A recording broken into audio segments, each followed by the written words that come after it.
Here we are at the top of that chairlift that has a couple of blacks. So we're just gonna wander down to the right here and see if we can stay fairly close to the chairlift. We saw a few moguls on the way down there. There's a mogul field. Not our favourite, but certainly something that we need to improve at. It's definitely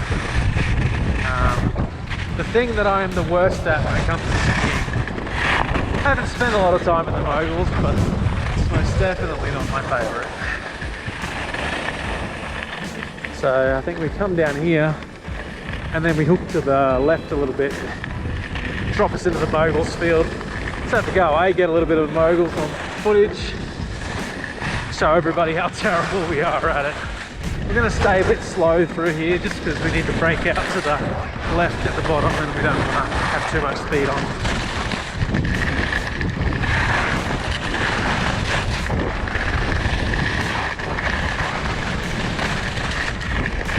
So here we are. You can see the ridge of the starting area. Ooh, and there we go. Okay, let's have a go. They're going to be a bit icy, I think, through here, so be a bit of negotiating. Skis I've got are short at least, which means we can turn pretty fast, but certainly not my best skill set. Yeah. Oh. Oh. And we're down.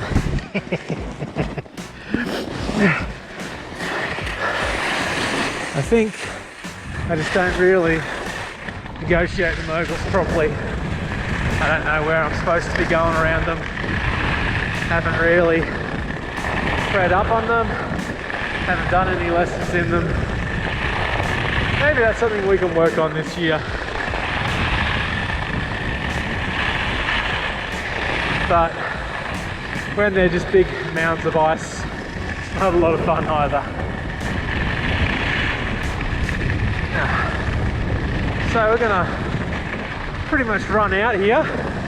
We might come down that orange run to the side of those moguls one more time, and then we might wander over and get a little bit of footage of the terrain park. Finish out our Cervinia experience. Not going to do anything too silly in the terrain park. We still have a lot more skiing to go.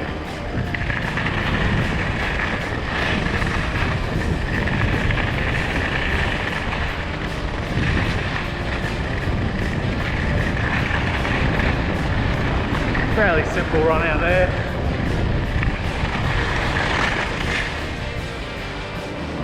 Okay, so let's just do a quick walk through the Italian base station and see how much different it is to the Swiss ones.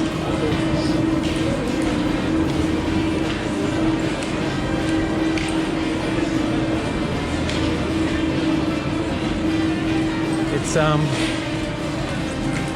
definitely a little bit brighter, a little bit lower quality, with a few neon lights around.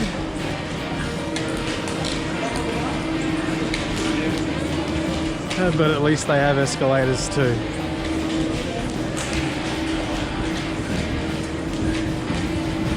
A lot of advertising, a lot of signage here. You don't really see this in Switzerland. Switzerland is just quite blank in a refined way. Maybe refined is the better word.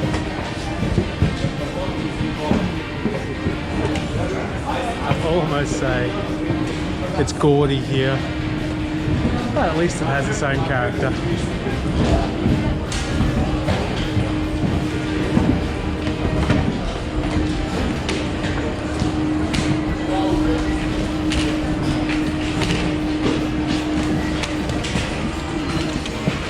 And just outside the base camp we have the kids area, which is pretty cool here. What's it? Ski Bimbo. With a big frog. We can see a few little hoops for the kids to ski through as they're learning. Pretty cool. A couple of sunbaking places over there. There you go, Cervinia in a nutshell. So we're just going to head a little bit downhill, get on the chairlift, which is going to take us out to a little area that has a couple of blacks according to the map.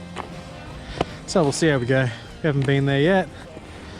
The quality of blacks in general on piste has been fairly straightforward across both resorts.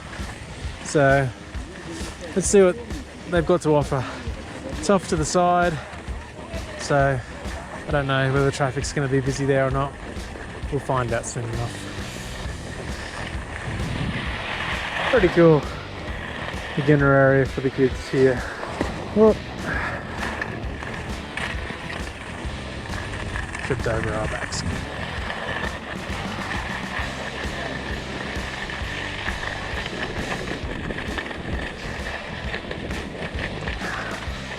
Windsock is flat against the pole, which is a good sign. It's definitely not windy today. It's the first time in a while.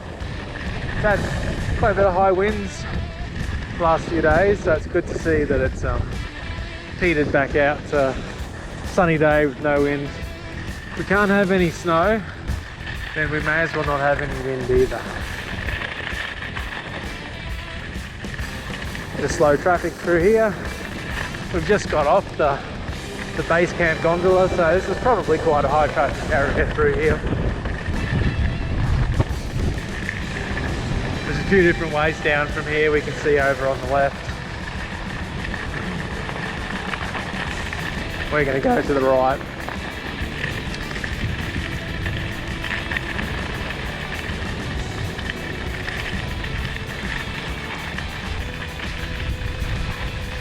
Food is certainly cheaper in Cervinia in the little restaurants here. Get yourself a pasta at that restaurant just there for about €11, which is a damn sight cheaper than trying to buy some food in Switzerland. Yeehaw!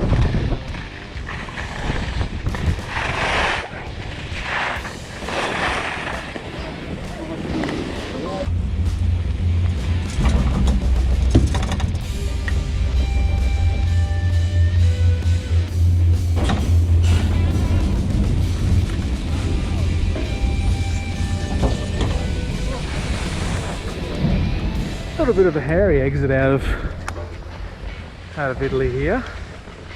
The gondola is a much less exciting way to get out. I think if you're a newer skier, you probably definitely want to lean towards the gondola. We're all right here.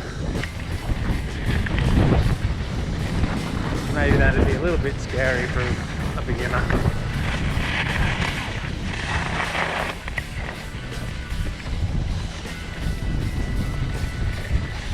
I think the terrain park is going to be on our left up here. So we'll stick to the left hand side of the piste. We'll keep our speed up. Hopefully we can pop into the terrain park from this side. Behind and to our right is where the highest gondola is that we've been ducking out to. You get across to Italy on most of these days. This is the T-bar that we've probably seen in a few of our clips now that never seems to be in action. This is a glacier up here. I think it's all year round skiing. Grab your skis in July, head up here for a few runs. Probably wouldn't be too much open, but there's not many places you can ski in Europe during July, I don't suspect. When we get up to the top of the highest chairlift, it's like over 4,000 meters, which is quite rare. Well, it is the highest chairlift in Europe, so. Oh, we can see we're gonna miss the terrain park. It's on our left now, but we're coming in at the bottom of it effectively, so we're gonna have to jump on another chairlift, scoot you back up there and see how we go getting some footage. Some of those jumps are pretty good. Remind me of the Whistler days, good 10, 12 years ago now. Back when I didn't brake so easily. And I throw myself off pretty much anything. Not as crazy these days.